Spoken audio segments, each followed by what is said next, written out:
Complete the bracket. 24pq minus 16p squared is equals to 8p into empty bracket. We have empty space here. We have to fill in what is going to be here. So in that case, for us to solve this problem, solution. We have 24pq minus 16p squared.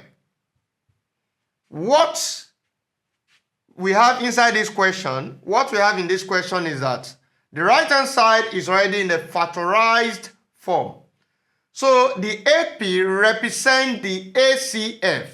So what we need to do is to use 8p to divide each term in the given expression in the left-hand side rather.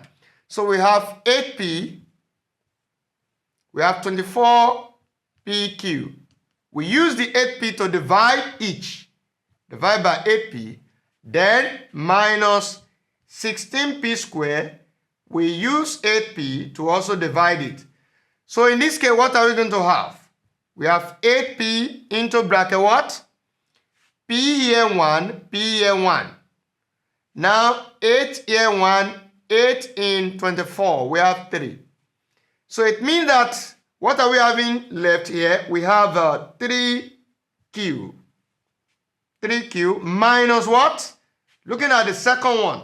8 here 1. 8 in 16. What do we have? We have 2. So in this case, look at this. We have p and we have p squared. So p here 1. P in p squared. What do we have? We have p. So because p squared means p times p. So p times p divided by p, what do we have? We have 1p left.